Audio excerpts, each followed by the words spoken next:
Hi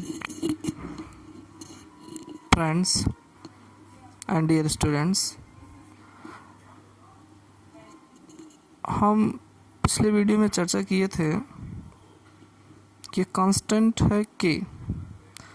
इस k का मान 9 इंटू 10 की पावर 9 न्यूटन मीटर स्क्वायर प्रति कूलम स्क्वायर होता है, जिसको सिंबॉलिक रूप में 1/4 पाई एप्सिलॉन 0 कहते हैं। इस तरीके से अपना पूरा फार्मूला जो है कूलम का हो जाता है F equal to 1/4 pi epsilon Q1 Q2 by R square. Epsilon की वैल्यू होती है 8.85 इंटू 10 की पावर -12 कूलम स्क्वायर प्रति न्यूटन मीटर स्क्वायर। यदि दोनों आवेशों के बीच में कोई मटेरियल स्थित है, कोई ऑब्जेक्ट स्थित है, तो उसे परावैद्युत पदार्थ कहते हैं। और यदि वो प्रेजेंट है तो उस स्थिति में यहाँ पर एक नया कांस्टेंट आ जाता है, एक नया वेरिएबल आ जाता है जिसको हम लोग के कहते हैं, और ये उस ऑब्जेक्ट का परावैद्युतांक कहलाता है। और आप देख भी रहे हो कि जितना भी अधिक रहेगा यह वैसे ही कम हो जाएगा आपका। के की वैल्यू अधिक तो उनके बीच कार्य करने वाला जो आकर्षण या प्रतिकर्षण बल है उसका मान घट जाएगा। अतः स्पष्ट है कि के के कारण आवेशों के मध्य कार्य करने वाला वैद्युत बल घट जाता है। ये epsilon equal to epsilon naught into K. Epsilon उस समय है जब कोई परावैद्युत मटेरियल स्थित है, और एप्सिलॉन नॉट वह वैल्यू है जब दोनों चार्जों के बीच में कोई परावैद्युत मटेरियल नहीं स्थित है। तो इन दोनों में रिलेशन है epsilon equal to epsilon naught into K. फिर नेक्स्ट आपका है कि अभी तो हम लोग ये पढ़े कि कूलम के अकॉर्डिंग कि यदि दो चार्ज एक दूसरे से और डिस्टेंस पे स्थित है तो उनके बीच कैसे आकर्षण या प्रतिकर्षण बल कार्य करता है। यदि किसी सिस्टम में या किसी व्यवस्था में कई सारे चार्ज हों तो उन सारे चार्जों से किसी एक चार्ज पर कितना फोर्स लगेगा, इसको हम लोग नेक्स्ट स्टार में देखेंगे। इसके हेडिंग भी है बहुल आवेशों के बीच बल या अध्यारोपण का सिद्धांत। जैसा आप देख रहे हो यहाँ पर एक चार्ज Q1 है, यहाँ पे Q2 है, Q3 है, डॉट डॉट ऐसे करके Qn है। इस Q1 की पोजीशन R1n है O से। यहाँ पर Q1 की उस Q2 से जो डिस्टेंस है, वेक्टर डिस्टेंस जो है R12 है।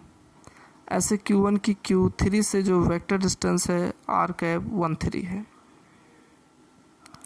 तो यदि किसी निकाय में अनेक आवेश हों तो किसी एक आवेश पर अन्य आवेश के कारण कार्य करने वाला बल उस आवेश पर लगे सभी बलों के सदिश योग के बराबर होता है। इस एक पर जो बल कार्य करेगा सभी आवेशों के कारण लगे बलों के सदिश योग के बराबर होगा। और यहाँ पर आप देख रहे हो Q1 पर कार्य करने वाला जो परिणामी वैद्युत बल है F1 equal to F12 vector dot dot plus करके सबको ऐड कर लेंगे। इसका एक्सप्लेन इधर भी है।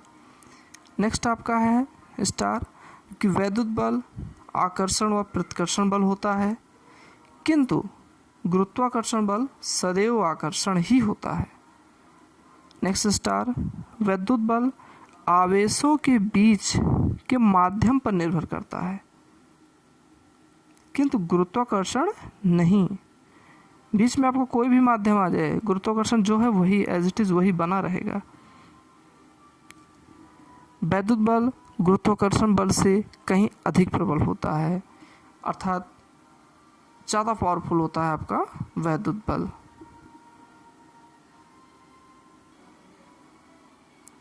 नेक्स्ट आपका है वैद्युत बल रेखाएं।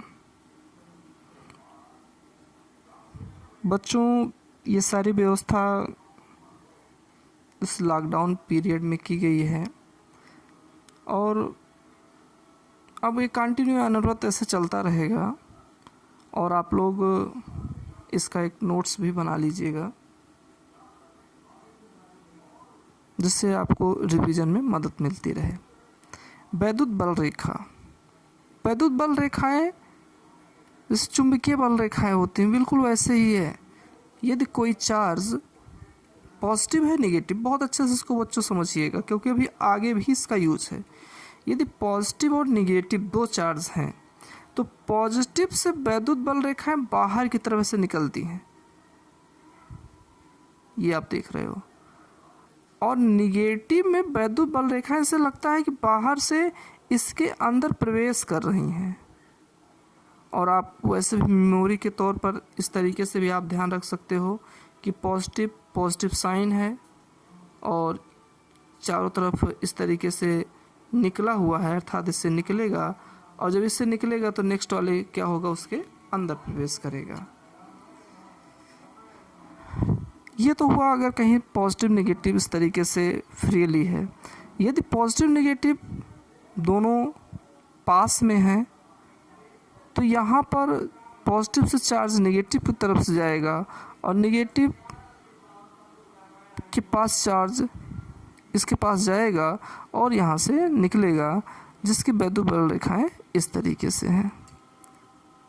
पॉजिटिव और नेगेटिव चार्ज का यदि अमाउंट बराबर है, जितना पॉजिटिव चार्ज उतना नेगेटिव चार्ज है, तो इसके ठीक मध्य में एक आपका बिंदु होता है जिसको हम लोग उदासीन बिंदु कहते हैं, नल पॉइंट।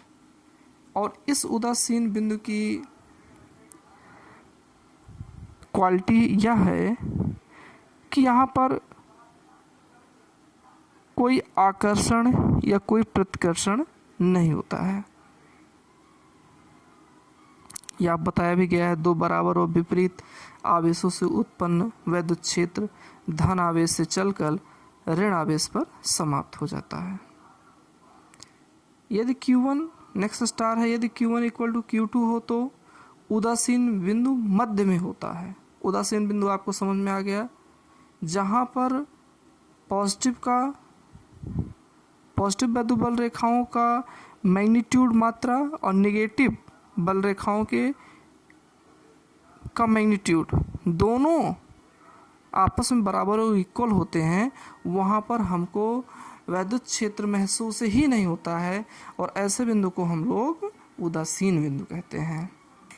नेक्स्ट आपका है, यदि Q1 और Q2 दोनों का अमाउंट बराबर ना हो तो उदासीन बिंदु मध्य में नहीं होगा, वो ठीक मध्य में नहीं होगा, किसी एक तरफ भाग जाएगा और दोनों को जोड़ने वाली रेखा पर ही रहेगा लेकिन मध्य में नहीं होगा। और वहाँ पे एक रिलेशन बनता है Q1/R1 square equal to Q2/R2 square. Next है आपका वैद्युत क्षेत्र की तीव्रता, अगला स्टार है। ये वैद्युत क्षेत्र की तीव्रता, इंटेंसिटी ऑफ इलेक्ट्रिक फील्ड,